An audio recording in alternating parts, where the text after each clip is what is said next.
Episode के शुरुआत में एक आदमी किसी से बच के भाग रहा होता है, जहाँ पर हमें ये पता चलता है कि ये आदमी निंजा से बच के भाग रहा होता है जो इसको मारने के लिए पीछे पीछे आ रहे होते हैं। लेकिन थोड़ी दूर जाते ही निंजास इस पर अटैक करना स्टार्ट कर देते हैं, जिसकी वजह से इस आदमी को भी निंजास को मारना पड़ता है। और ये आदमी निंजास से टक्कर की फाइट ले रहा होता है और एक एक करके निंजास को मारना स्टार्ट कर देता है। उसी दौरान निंजा का लीडर उस आदमी के गले में एक रस्सी फेंक देता है, जिसकी वजह से वो आदमी चाहते हुए भी कुछ भी नहीं कर पाता। फिर लीडर नीचे आकर उस आदमी को मार देता है। उसके बाद एक निंजा उस आदमी के बॉडी के पास आकर अपने डिवाइस के मदद से उस आदमी की सारी जानकारी हासिल करता है, जिसमें हमें यह पता चलता है इस मरे हुए आदमी और डिवाइस में जो आदमी है वो एक ही है। इसका मतलब ये आदमी अपने रियल फेस को छुपा रहा था। उसके बाद सारे निंजास उधर से जाने लगते हैं। फिर सीन शिफ्ट होती है हमारे मेन कैरेक्टर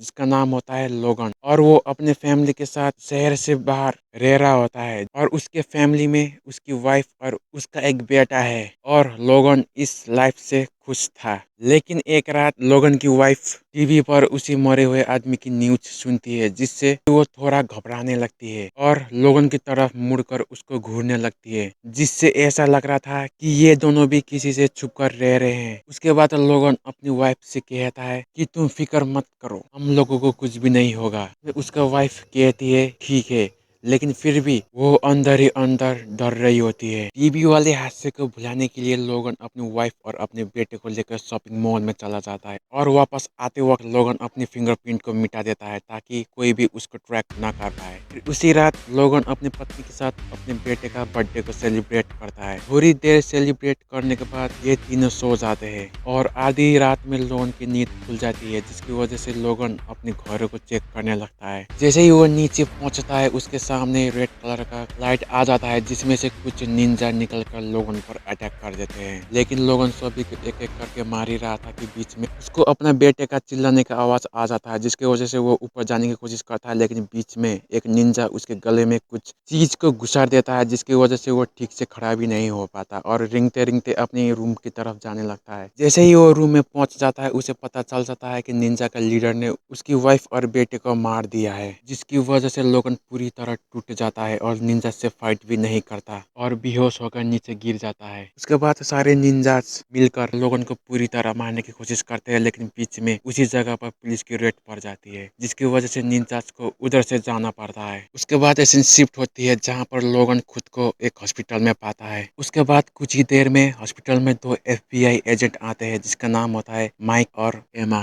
जिसमें माइक लोगन से कहता है कि हम आपकी केस को इन्वेस्टिगेट कर रहे हैं। फिर माइक लोगन से कहता है कि आपको याद है कि आप पर किसने हमला किया, जिसमें लोगन माइक को कुछ भी नहीं बताता। फिर माइक अपना एक कार लोगन के पास छोड़कर उधर से जाने लगता है, और बाहर आते ही माइक एमा को कहता है कि आज रात तुम्हें लोगन पर नजर रखना पड़ेगा। के लिए एमा मान जाती है। उसके बाद एमा लोगन को टेरेस पे लेके जाती है कि लोगन अच्छा फील करे। लेकिन उतनी ही देर में निंजास लोगन पर अटैक कर देते हैं। लेकिन लोगन इतना घायल होने के बाद भी निंजास पर भारी पड़ रहा था, जिसमें लोगन सारे निंजास को एक एक करके मारना स्टार्ट कर देता है। और बीच बीच में लोगन अपनी फैमिली को भी याद कर रहा था। लेकिन इधर एजेंट एमा लोगन से डर के भाग रही होती है, जिसमें लोगन एमा को एक ही मुक्के में बेहोश कर देता है। उसके बाद लोगन सारे निंजास को धक्का मारते हुए एक लिफ्ट के अंदर लेके जाता है, जिसमें वो सारे निंजास को बेरहमी से मार देता है। लेकिन इधर माइक भी लोगन से मिलने के लिए आया हुआ होता है, जिसमें उसे बहुत सारे निंजास की डेथ बॉडी मिलती है,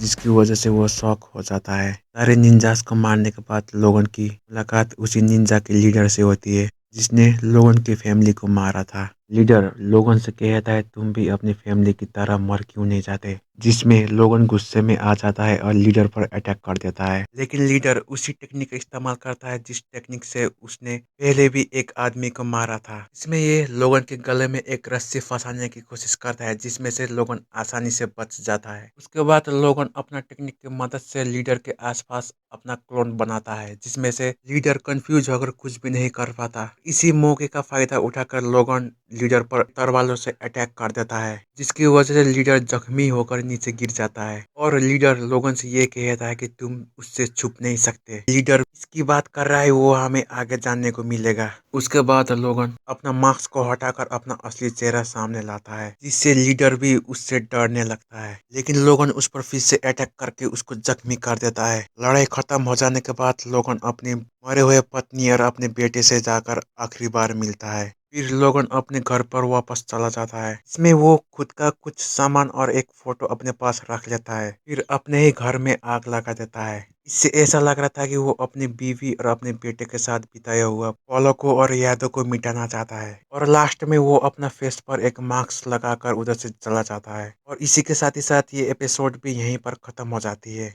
तो दोस्तों, आप सभी को ये एपिसोड कैसा लगा कमेंट में जरूर बताइएगा। और एक बात, सभी एनिमे फैन का मानना है कि ये एनिमे जॉन विक मूवी से आइडिया लेकर बनाया गया है। सभी को क्या लगता है ये भी कमेंट में जरूर बताइएगा। तब तक के लिए मिलते हैं अगली वीडियो में।